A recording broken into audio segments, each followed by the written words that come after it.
I am Betsy Edwards, the Executive Director of the Virginia Press Association. So welcome to all of you, most of whom are our members. Glad to have you here today. This session is being recorded, as you might have just heard, and we will make the recording available to everyone in the next day or so. So you are muted as an attendee. If you have questions as we go along, please type them in the Q&A section at the bottom of your screen, and we'll get to them at the end. Dina Meredith, our communications manager, will manage that process. We have a great speaker for you all today. Dr. Bob Holsworth is managing partner at DecideSmart, where he is the team lead for higher education and civic engagement projects at the firm. Prior to joining DecideSmart, he was the founding director of the Center for Public Policy in the L. Douglas Wilder School of Government and Public Affairs at Virginia Commonwealth University. He also served as the dean of the College of Humanities and Sciences. That's the largest unit of the VCU. It's 31,000 students. Bob has occupied key positions in a number of major governmental initiatives. He was the executive director of the Governor's Commission on Efficiency and Effectiveness. He has been the director of the Virginia Executive Institute, which I attended, and co-staff director of the Commission of the Future of Virginia's Urban Areas, which is a gubernatorial commission that examined how Virginia's urban areas could become flourishing parts of regional economies. Bob serves on the Board of Visitors of VCU. He received his BA from Seton Hall University and his PhD from the University of North Carolina at Chapel Hill. Welcome, Bob. We're looking forward to hearing about what's going on today and in the future at the Virginia General Assembly and its state government. Welcome.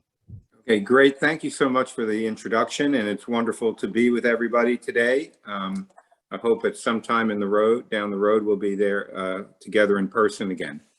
What I'd like to do today is to talk very briefly about the election and what happened in the election, but then turn to what we can expect out of a Youngkin administration, and also a little bit about what we can expect from Winston Sears and Jason Myers, and then take some questions and comments that you might have. So let me begin pretty quickly with speaking about the election and my take on it. And I have a slightly different take than we've seen in some instances, not totally different, but a little bit of a difference in emphases, you might say. And the big difference that I try to put forward from what I've seen from a lot of the other commentary is that I use a little bit of a different baseline year to try to understand what happened. What we've seen is that by and large, people tend to use 2016 and 2017 as the baseline years to try to understand what changed and what didn't change in Virginia. And while I don't think there's anything wrong with doing that, I just don't believe that that's necessarily those best years, because particularly 2017 and beyond, because I think there was a very strong negative Trump effect in Virginia. So when you use 2017 as a baseline, I think you exaggerate the Democratic advantage in Virginia and really don't understand sort of the long-term trends as well as you might in that way.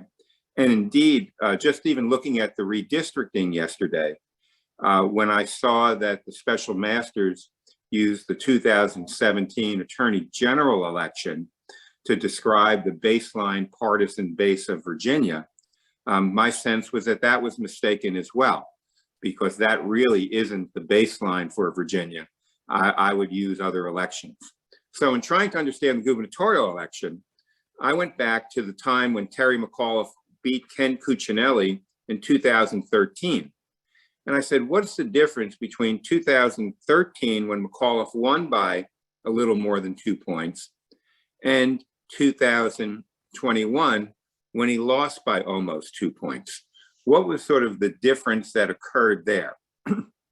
And when I look at that, I get a slightly different read than I've seen in some instances about what happened. And in particular, I don't believe that there was a tremendous suburban swing in this election at all. I think to the extent that there was a suburban swing, as I'll describe, it was concentrated in one part of the state. So let me just ask you all this question hypothetically. If I had told you before the election that Terry McAuliffe, compared to his run against Ken Cuccinelli when he won by 2.5 points, that Terry McAuliffe would double his margin, more than double his margin in Loudoun County, that would go from 4.5 to 11 points, that he would add 8 points to his margin in Fairfax County, that would go from 27 to 35 points, that he would add to his margin in Prince William County, going from, I think, 8 to 15 points, that he would add to his margin in Henrico County, going from 8 to 13 points, and that he would halve his deficit in Chesterfield County from 8 points to 4 points. And if I had asked you, if I told you all of that was going to happen, how many of you would have, sort of placed your theoretical bets on Glenn Youngkin? Interestingly enough, Ken Cuccinelli, in a three-way race in which there was a libertarian candidate who almost everyone felt was a surrogate for another Republican candidate, or sort of a surrogate Republican, Ken Cuccinelli in a three-way race got a higher percentage of the vote in Fairfax County, Loudoun County, and Prince William County than Glenn Youngkin did 4 years later. So when I read the stories of this tremendous suburban shift, and that this happened in Northern Virginia or RVA, I don't think it occurred. What occurred in this election, in my mind, were two things. The place in Virginia where there was a dramatic shift in the metropolitan area was Hampton Roads. That Terry McAuliffe ran worse in Hampton Roads than he did in 2013. Glenn Youngkin not only did better in places like Virginia Beach and Chesapeake, but he also ran better in Hampton, Newport News, Norfolk than Cuccinelli did in 2013. And then secondly, when we look at what we call ROVA, the rest of Virginia, what we saw was that the Democrats were completely wiped out. That places where Terry McAuliffe got 30% of the vote, he might have got 15% of the vote. So if you take a look at the election in up the valley, just total wipeout. You go to the Liberty University suburbs in Bedford and Campbell County, McAuliffe was down to about 21% of the vote. And then when you go to the far southwest and the south side counties where there weren't significant African-American populations, you saw another huge turnout and a huge change in the vote distribution there. So that, I think, was the most important part of what occurred. I do agree with most of the analysts that say that turnout was down in some of the more Democratic-oriented localities, and that's especially true when you look at Hampton Roads, a little bit in the RVA area. But when I look at the percentage of the vote that was cast in Fairfax, Loudoun, Prince William, Arlington, and Alexandria, it actually increased from 2013.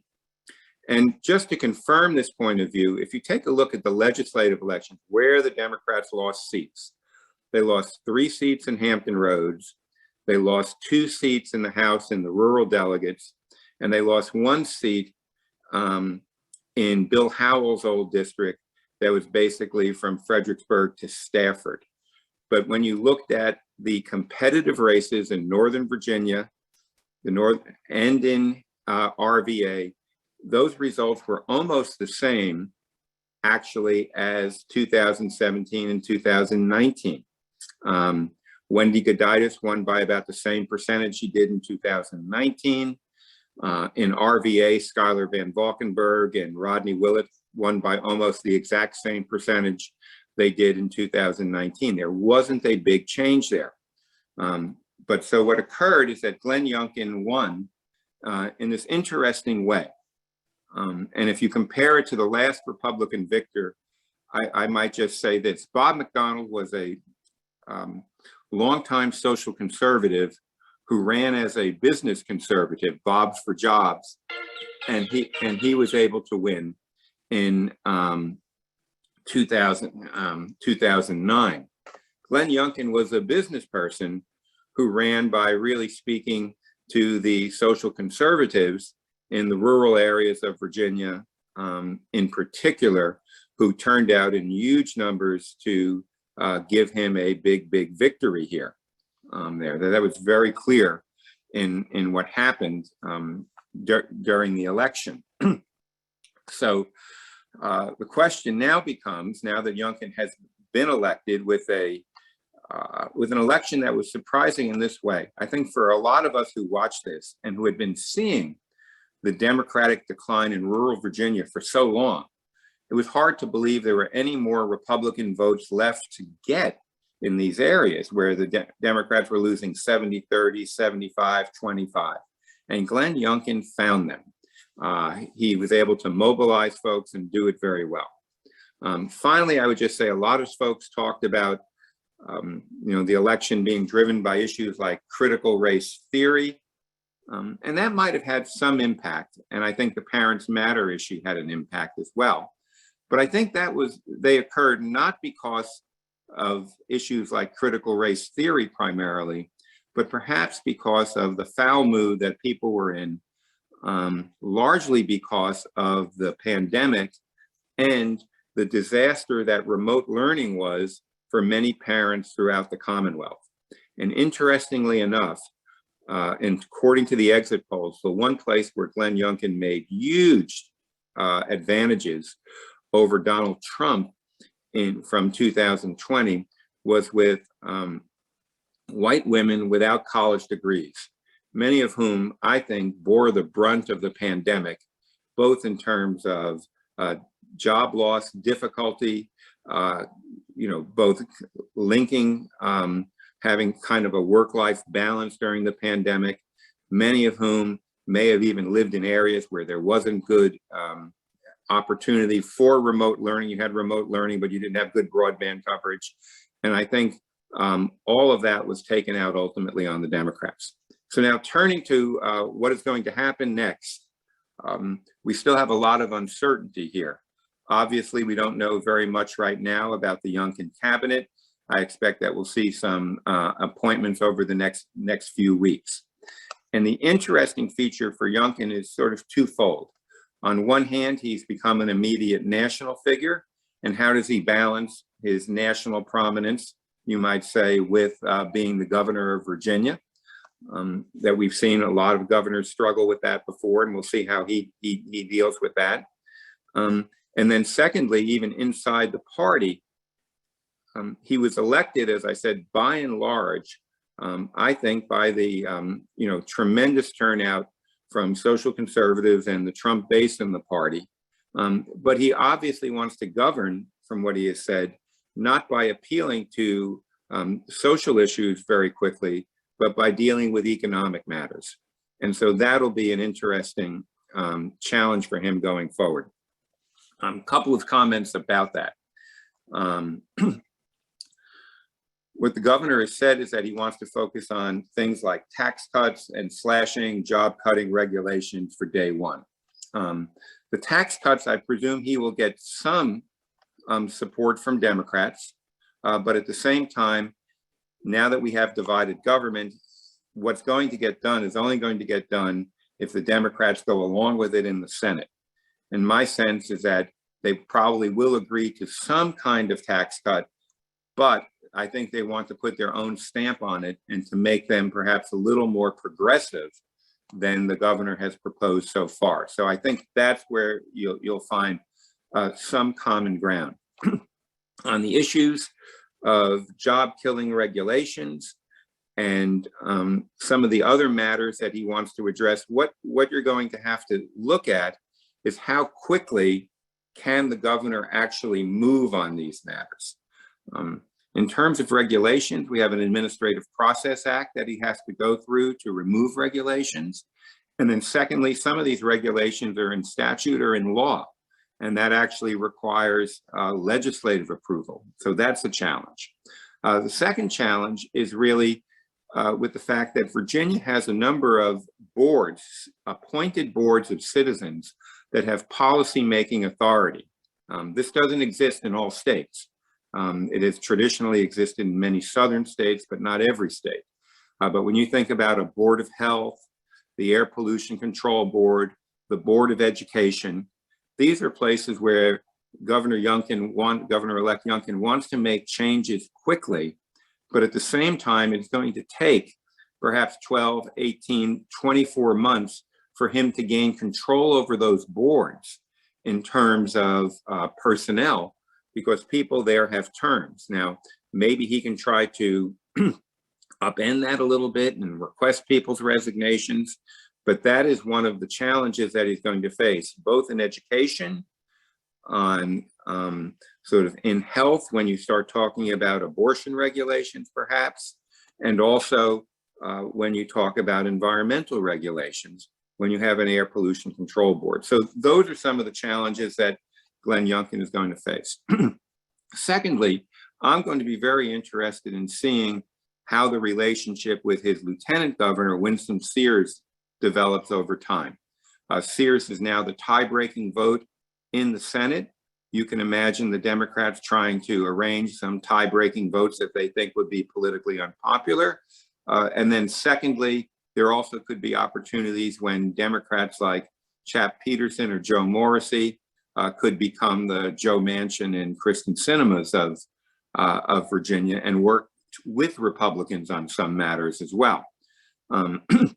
But Sears, is, if you've noticed already, is really her own person. She is not somebody who has a long reputation as a team player. You may have seen that press release that she put out herself last week, showing herself with the AR-15 and comparing what she is to Ralph Northam, where she published the picture, the yearbook picture of Northam that was in Northam's yearbook of the person in the Ku Klux Klan outfit and hood on that front. So that will be interesting. Finally, I would just say, I think in terms of the Attorney General, that is a place where there is going to be a 180-degree sea change in Virginia.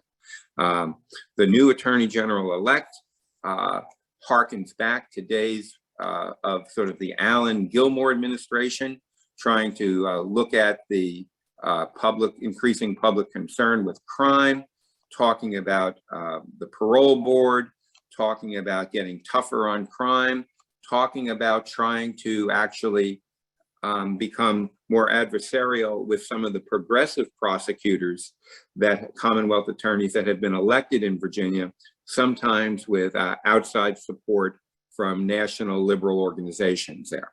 So I think we're going to see a huge change from Mark Herring, who basically used that office as a way of trying to advance a very progressive agenda.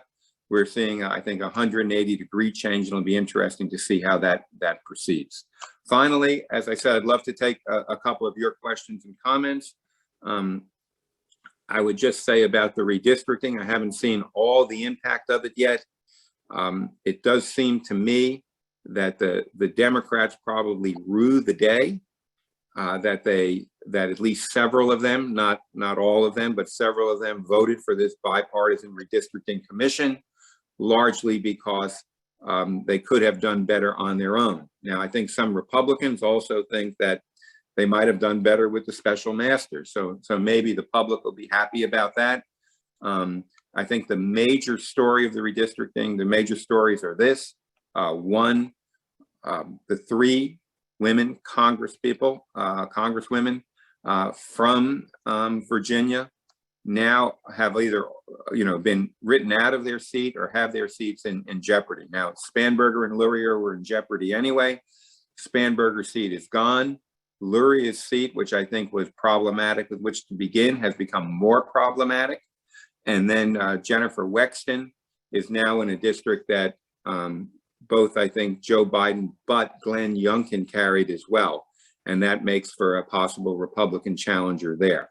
It looks to me as if this district, these seats right now look to be sort of 6-5 leaning Democratic.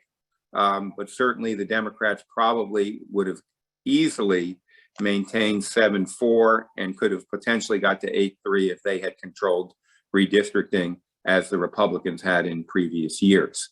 I think what we're going to want to look in the House and the Senate in particular is how many incumbents were paired together and what does that mean?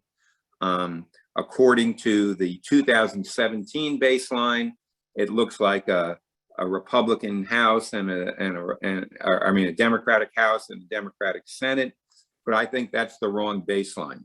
I think actually when you look at other elections, both of those chambers are far more even than we could have imagined.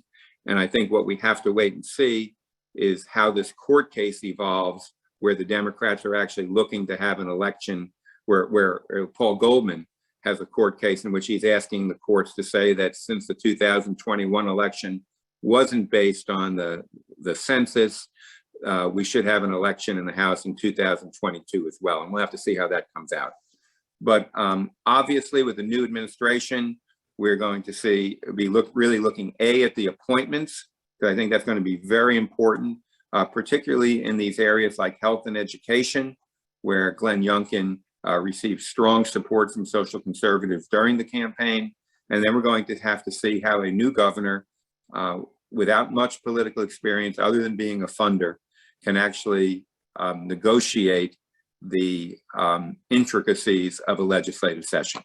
So love to take a few questions or comments if you have them.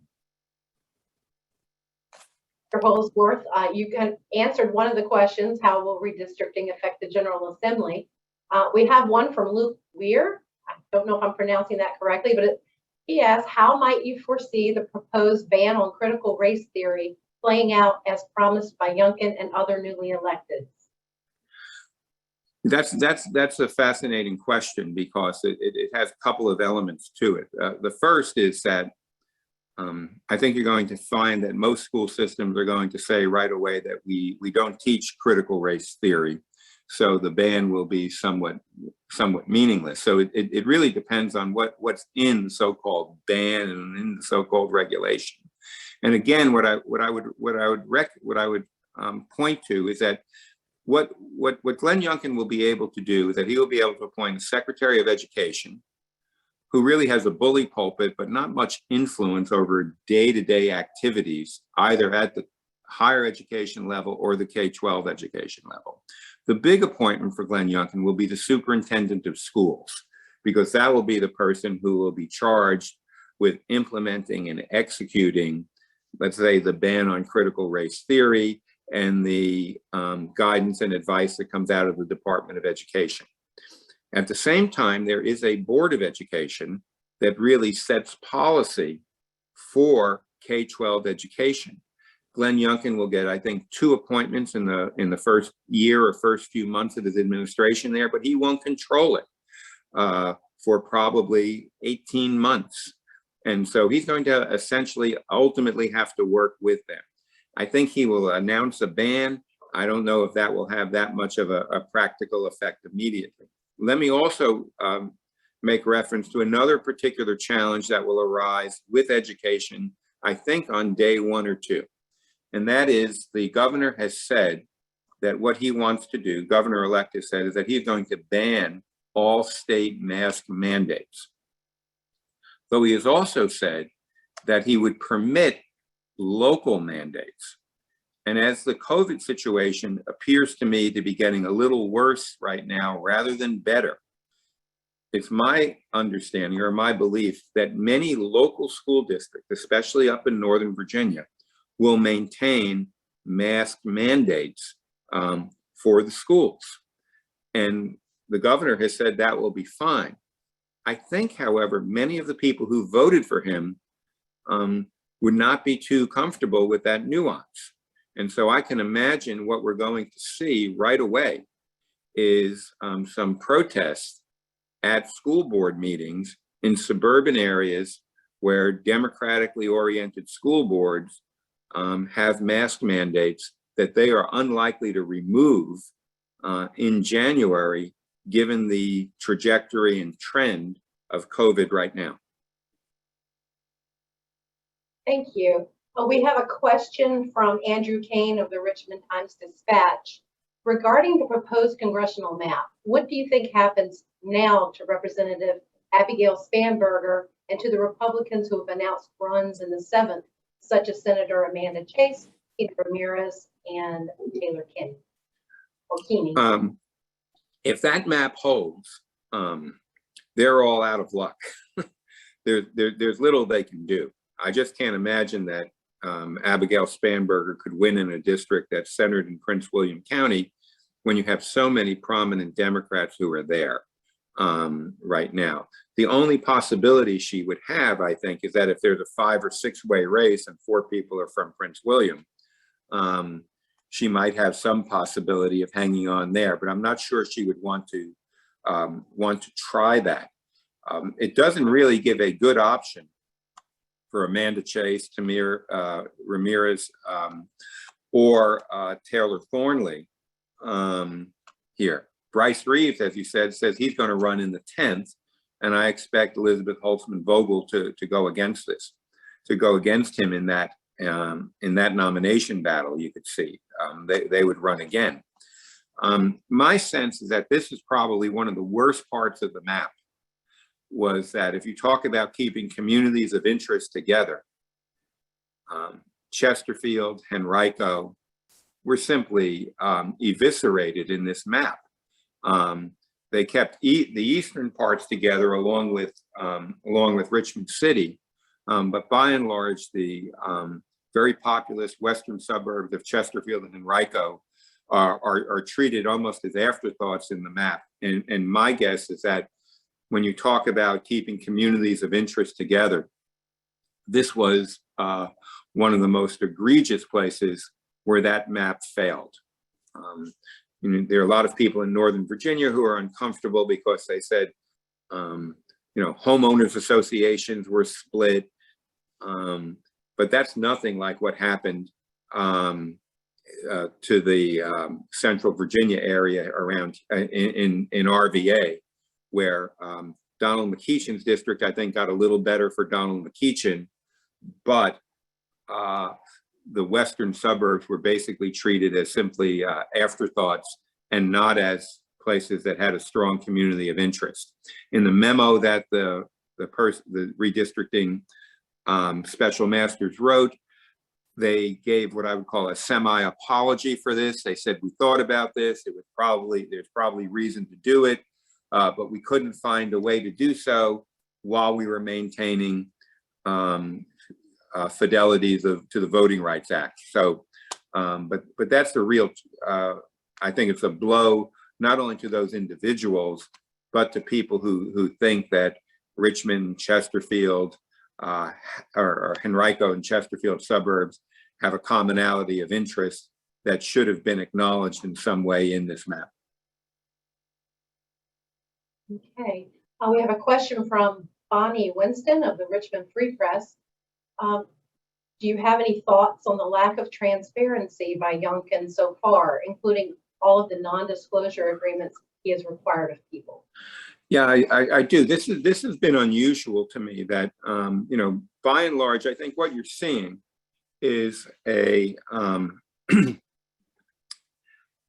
an extension of the campaign where the campaign was driven, I think, by national consultants who largely had a orientation to control the message at every point, and really and were successful at the end, in which they did not make the candidate broadly accessible to media inquiries or various kinds of press conferences and scrums after events and the like. There was a very controlling sense of, let us control our own message and not have other people get in the way of it. And so now you have a transition in which people were even asked to sign non-disclosure agreements about what they've spoken about. And that is, I think, a departure in Virginia. We usually have a lot more information. And this is something that I think is common in the business world, but it's not so common in the political world. From what I gather from Megan Ryan's quotes in the paper, that because he's still a private citizen, there's nothing that can be done about this. These transition groups are private groups. They're not officially public groups. That's probably true with the letter of the law. I'm not so sure that's great with the spirit of the law.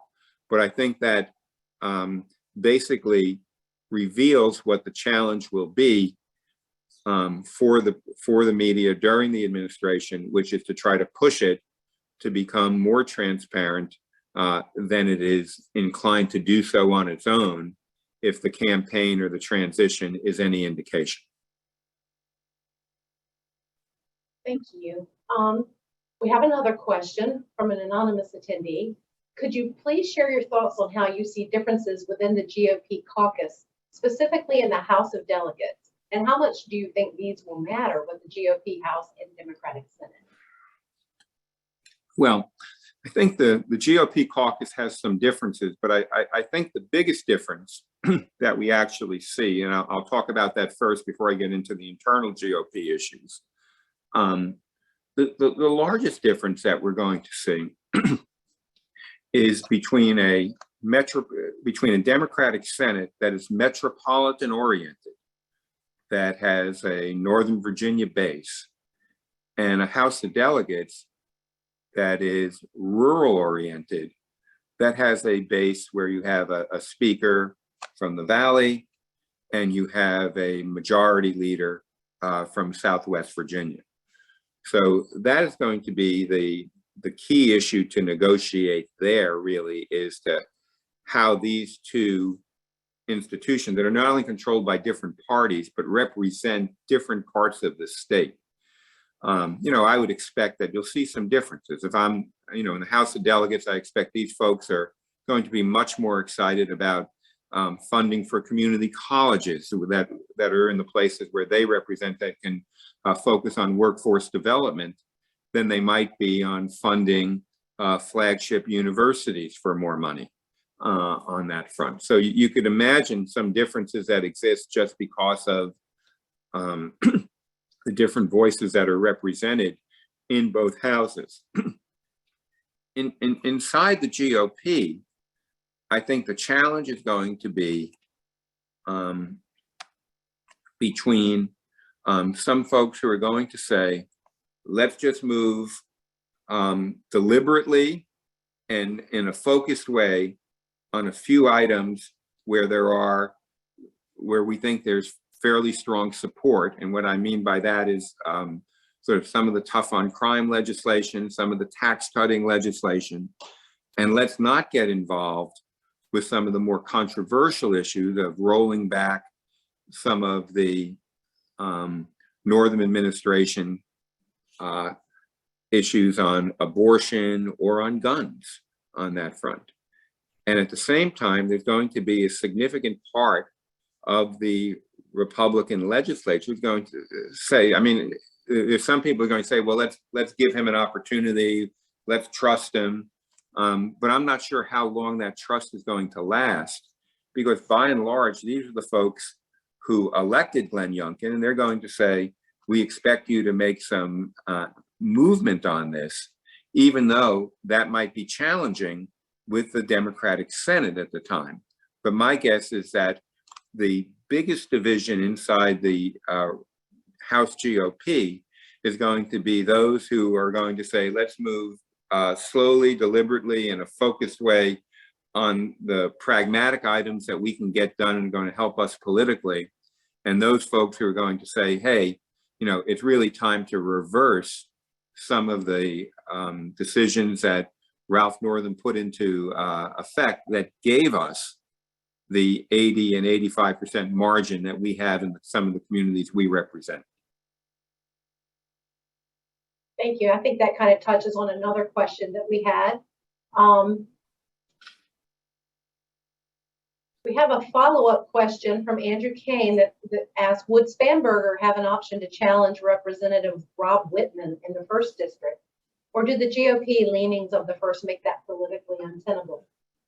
That makes it an uphill climb, and would certainly make it an uphill climb in 2022 unless the national dynamic changes dramatically. I think that it's hard to think that if you had like a 9-point lean in a Republican district and Joe Biden's popularity is where it is now, that Abigail Spanberger would run for that. Now clearly we've seen cases in the past where people get redistricted out of their seat and then begin to run for governor immediately.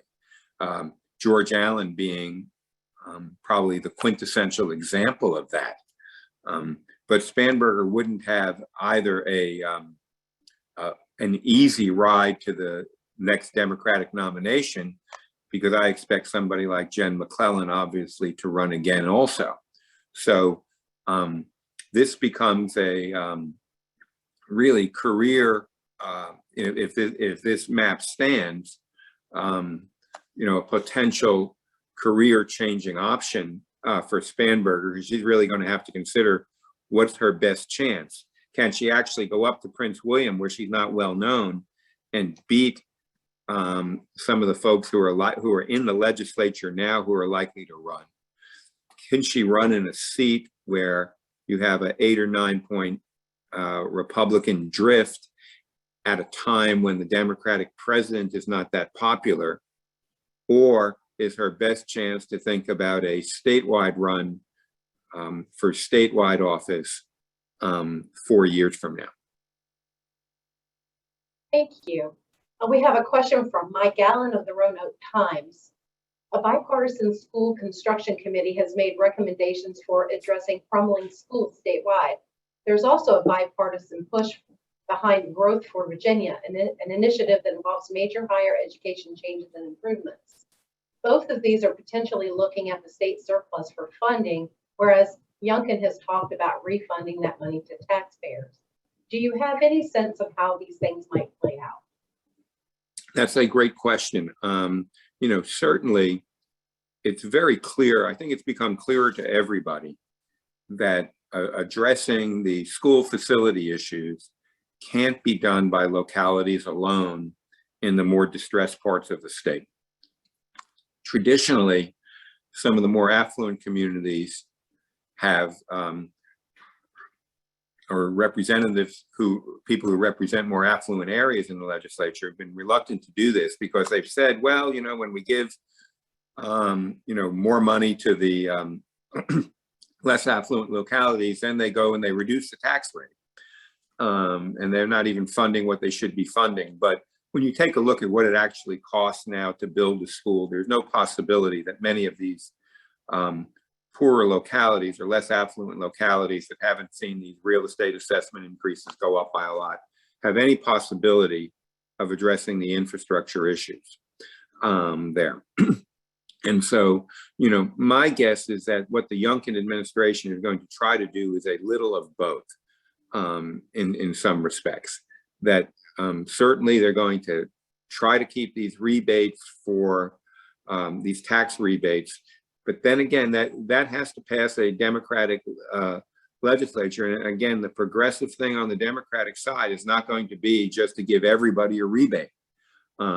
I can imagine the Democrats agreeing to changing standard deductions in a more progressive way, not just for everyone, but to change that in a way. I can imagine the Democrats agreeing to certain reductions in the grocery tax, so long as localities are held harmless, if that's the case. But at the same time, if you can talk about putting more money into schools, particularly in rural areas where the Democrats have been suffering politically, this might be a better message for them. So my sense is that I'm not sure that Youngkin has made a commitment to solving the school construction issue, but there will be pressure, given where he got his vote, for him to make some amends on school construction better than we've done over the last 20 years.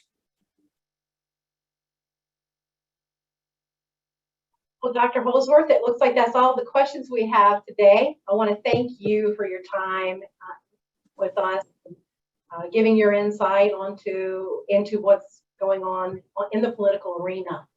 I want to thank all of you who attended and who asked some really great questions today. And like Betsy said in the beginning, we recorded this and we will send out a link once it has rendered to everyone.